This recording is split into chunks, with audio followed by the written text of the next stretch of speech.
Bienvenidos amigos de nuevo al programa institucional de la Secretaría Universidad Somos Todos. En esta ocasión el programa va a estar dedicado fundamentalmente a un tema que es de gran interés regional, local y nacional.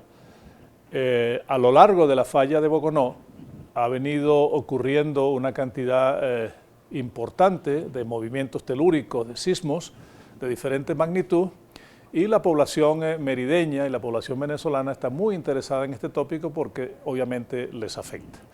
Vamos a tener con nosotros hoy a dos excelentes amigos, el doctor Raúl Esteves y el doctor Alejandro Linayo, con quienes vamos a tocar dos cosas que son fundamentales. Lo primero, vamos a hablar de la parte técnica de la ocurrencia de los sismos, de por qué ocurren, de las réplicas, y luego vamos a ir a la parte de prevención, control y mitigación de consecuencias con Alejandro. Más adelante vamos a tener al profesor Vigilio Castillo, quien va a estar conversando con nosotros sobre las expectativas de su gestión al frente de la APULA. Bienvenido, Raúl. Esta es tu casa, es un placer estar contigo acá. ¿Qué podemos decirle a la gente ahorita que está sensibilizada de todo lo que está ocurriendo acá? ¿Qué detalles técnicos nos pueden dar? ¿Cuántos sismos han ocurrido? ¿Cómo es la historia de la falla de Boconó? Cuéntanos un poco de ese tema tan interesante. ¿Cómo no? Lo primero es que me piden mucho que trate de calmar a la gente que realmente está muy asustada. Así que yo en una primera instancia voy a dar una información que a lo mejor calma, pero definitivamente los pretendo dejar preocupados. Porque, entre otras cosas, de eso vivimos nosotros. Así es, cuando no hay sismo no hay mucha actividad. Bueno, mira, lo que pasó y todavía está pasando un poco no es nada extraordinario en unas circunstancias como las que estamos nosotros. Mérida, como casi todas las ciudades del occidente de Venezuela, está prácticamente encaramada sobre la falla de Boconó, que es una gran fractura de la corteza terrestre que separa dos bloques de corteza que se están moviendo. Y como te digo, todas las ciudades del occidente importantes están encaramadas ahí. Y ese movimiento, esos bloques tectónicos cuya frontera es la falla de Boconó, eso es una fractura de 250 a 300 kilómetros de profundidad, experimenta terremotos, pues la ciudad experimenta, esos movimientos se traducen en movimientos sísmicos. Cada vez que hay un terremoto se mueve un poquitico esas dos placas tectónicas. ¿Esta situación que vivimos ahorita se ha repetido en el pasado o es algo nuevo? Sí, no, esto se ha repetido muchas veces. Tanto que nosotros tenemos que acostumbrarnos a convivir con el terremoto, que es una de las cosas que venimos insistiendo mucho ahorita. No es nada extraordinario. En Mérida hay frío y entonces uno se prepara y compra abrigos y anda abrigadito y sale siempre con un suéter debajo de la mano. Hay lluvia, mucha lluvia, entonces uno carga su paraguas en el maletín. Hay delincuencia, inseguridad, entonces uno se anda con cuidado, pues deja su dinerito ahí, el salario ladrón en la cartera, pero los papeles lo pone en otro lado. Y entonces los terremotos es algo con lo que hay que convivir. Y los terremotos aquí han existido y van a seguir existiendo.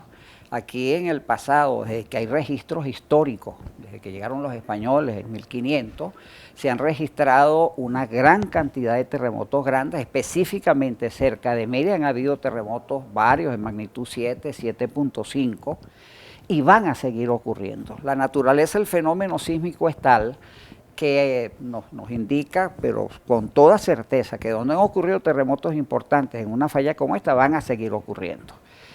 Cuando a mí me dicen, el doctor Esteves predijo un terremoto en magnitud 7,5, eso es facilísimo predecirlo, porque aquí van a ocurrir esos terremotos. Lo que no se sabe es cuándo. Otra cosa es decir que es inminente, pero aquí van a seguir. Tenemos que acostumbrarnos a eso, a convivir, y se puede. Alejandro les va a explicar cómo es eso de convivir con un terremoto, que parece una cosa muy difícil.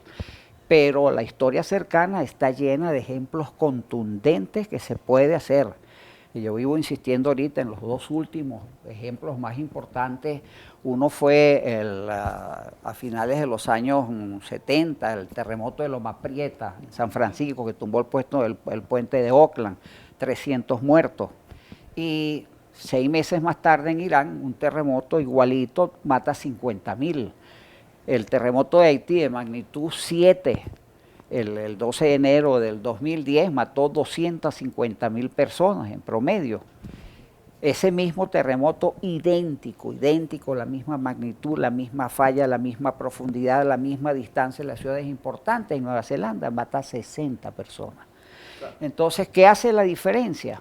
Que esos son países en los cuales los ciudadanos y sobre todo las instituciones, el Estado, ha aprendido a convivir con el terremoto. Tienen una cultura sísmica, se saben preparar, conviven y cuando ocurren las cosas también las medidas reactivas son mucho más rápidas. Sí, y entonces los terremotos más pequeños ocurren con más frecuencia que los más grandes. Y es normal que en una falla como esta haya con relativa frecuencia sismos de magnitud 5, sismos de magnitud 6 inclusive. ¿Cuál fue el más fuerte recientemente? ¿Cuál fue la magnitud más alta de los últimos, el último mes? 5.1, 5.3. Venezuela 5.1, el Servicio Geológico 5.3, los dos fueron más o menos de esa magnitud. Nosotros desde que tenemos la red sismológica hace 40 años hemos registrado docenas de eventos como estos. Se le ha llamado enjambre, yo mismo he usado la palabra, en realidad no es exactamente un enjambre, es que cada vez que hay un terremoto, que la tierra se mueve muy violentamente, siempre siguen una cadena, un rabo, digamos así, de réplica, que son reacomodos más pequeños de esas placas tectónicas. Entonces siempre ocurre, mientras mayor es la magnitud, más duran esas réplicas. Esos terremotos subsiguientes. Normalmente un sismo de magnitud 5 no deberían las réplicas pasar de unas 2 semanas. Las réplicas suelen ser más pequeñas y van disminuyendo con la magnitud y va espaciada con el tiempo. Si el terremoto es muy grande, yo comentaba que en Chile este año estaban hablando de 2 terremotos de magnitud 7, 7.5 como réplicas de uno de magnitud 8 que ocurrió hace 2 años. O sea que todavía hay réplicas aún mucho después, porque la corteza se sigue reacomodando. Se sigue reacomodando. Entonces no es nada extraordinario. ¿Eso significa que no debemos preocuparnos? En absoluto. Eso es para calmar. Eso fue la parte de la calma. De la calma. O sea que no hay nada extraordinario. Ahora viene el susto. Déjame que te haga una pregunta para que por ahí te vayas hacia el susto. Los que no son expertos en el área de la sismología, piensan o pensamos, yo me pongo también ahí, que soy lerdo en esa materia, digo, bueno, si se está liberando energía producto de estos temblores pequeños, microtemblores o algún temblor en la escala de 4 o de 5, ¿será eso beneficioso para evitar que ocurra un evento sísmico más grande o eso no tiene nada que ver?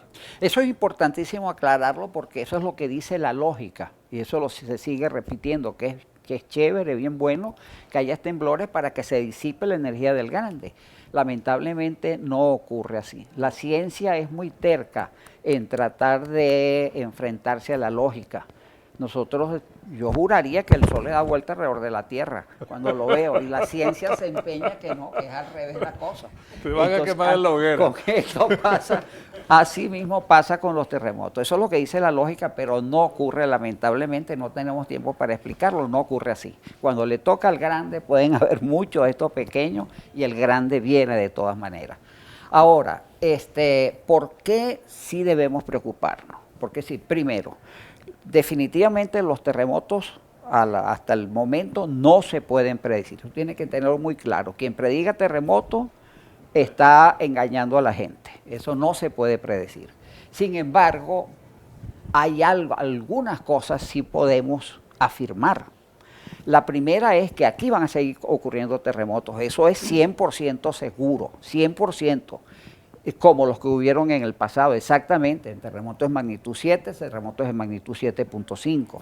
Esos fenómenos son relativamente cíclicos, O sea, Ahí se va. repiten con cientos de Una intervalos. recurrencia en el tiempo. Hay una recurrencia, tanto que nosotros tenemos una variable que se llama periodos de retorno, de recurrencia, que dan una idea muy aproximada de cada cuántos años se producen sismos de determinada magnitud. Y de ahí el dicho que mientras más lejos se está del último, más cerca se está del próximo. Y hace 121 años ya, estamos cumpliendo este año, del último terremoto importante, que fue el gran terremoto de los Andes, cerca de las Gritas y Bailadores, que fue magnitud 7, entre 7 y 7.5. Entonces, eso es bastante tiempo. Ese terremoto se repitió cíclico también hacia atrás, en la década de 1800 también hubo... Ese fue en 1890, pero desde 1610 se habían registrado como unos 4 terremotos de esa magnitud en toda esta zona de los Andes. Entonces, eso hay que preocuparnos. Si quieren de alguna manera comprarse alguna forma de predicción, les voy a decir, pues Fumbisis estableció, está publicado en revistas internacionales, que en lo que resta de siglo, de aquí a final de siglo, la probabilidad es altísima de que tengamos un terremoto 7.5. Cuando digo de aquí a final de siglo, no es que hay que esperar un siglo. Puede ser cualquier momento. ¿A qué? Después que yo me salga de este edificio, espero. Entonces,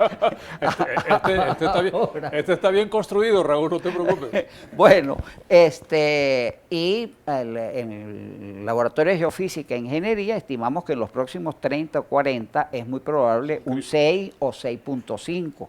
Eso en países como Chile o Japón es nada, eso ocurre cada 3 semanas, pero en Venezuela ese fue el terremoto de Caracas, 6.5, o sea, puede ser un terremoto importante. Creó un desastre importante, sí. ¿no? Por otro lado, la actividad sísmica anómala es uno de los precursores sísmicos que se da con más frecuencia. Hay muchos precursores y varios se han disparado en esta oportunidad. Lo que pasa es que yo voy insistiendo, los precursores funcionan en una sola dirección. Siempre antes de un terremoto importante, uno busca, escudriña y hay precursores que se dispararon.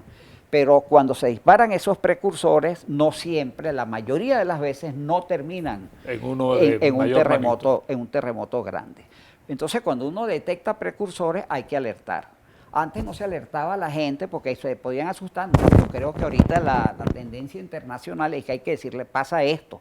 No hay ninguna evidencia científica para afirmar que es inminente, pero tampoco, y quiero reafirmarlo, hay ninguna evidencia científica para afirmar que no va a ocurrir nada. Que no es inminente. Absolutamente. Entonces los políticos, alto gobierno y políticos universitarios, porque tenemos cada uno su responsabilidad, como les explicará Alejandro, tienen que ver en qué escenario se ubican. Y lo razonable sería que nos ubicáramos en el peor escenario, que es que puede ocurrir muy pronto. Y que nos preparemos, que la naturaleza afortunadamente nos está recordando todo el tiempo, mire, yo me muevo aquí, apúrense, prepárense porque les viene duro. No.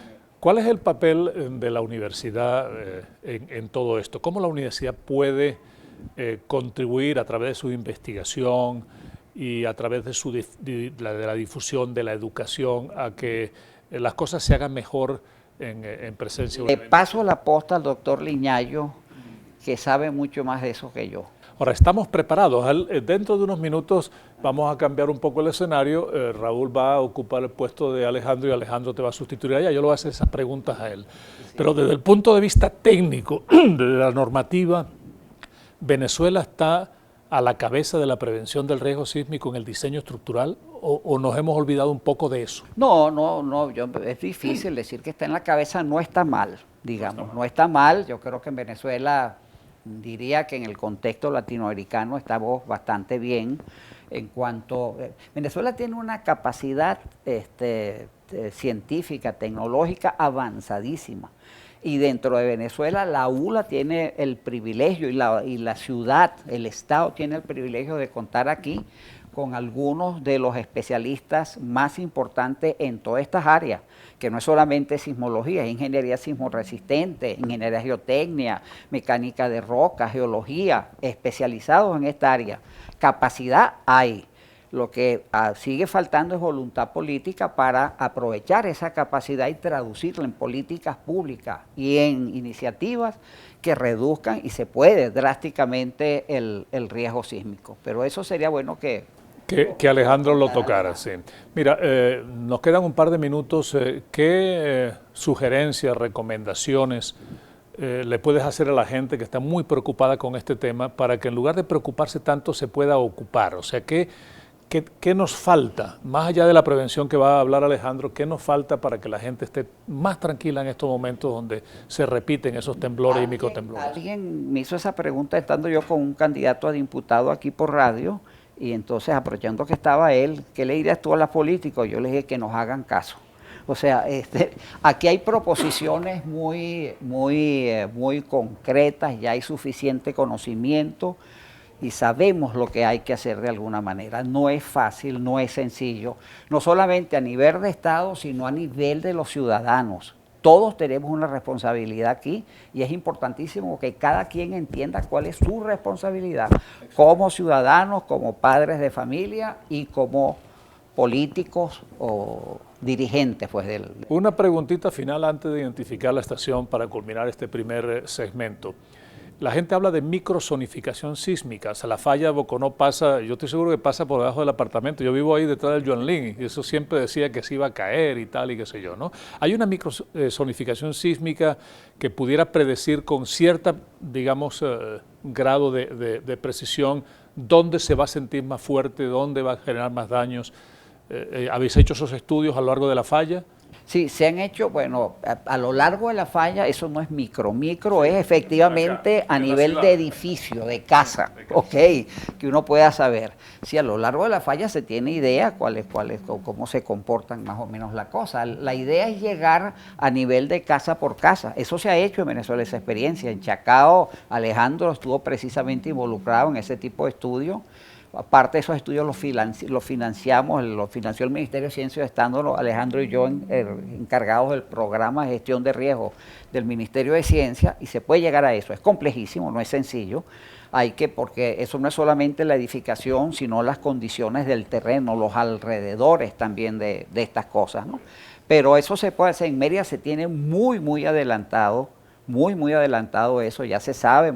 Cuando uno habla de microzonificación se refiere sobre todo al terreno, a las condiciones, a la respuesta que va a tener los diferentes terrenos. Ese trabajo está prácticamente terminado. Se está trabajando ahorita en la fase final, que eso hay que montarle encima a la calidad de las edificaciones, la densidad de población, para poder evaluar todos los daños involucrados. Raúl, muchísimas gracias. Siempre es agradable, un gran conversador, un gran científico y un gran profesor universitario.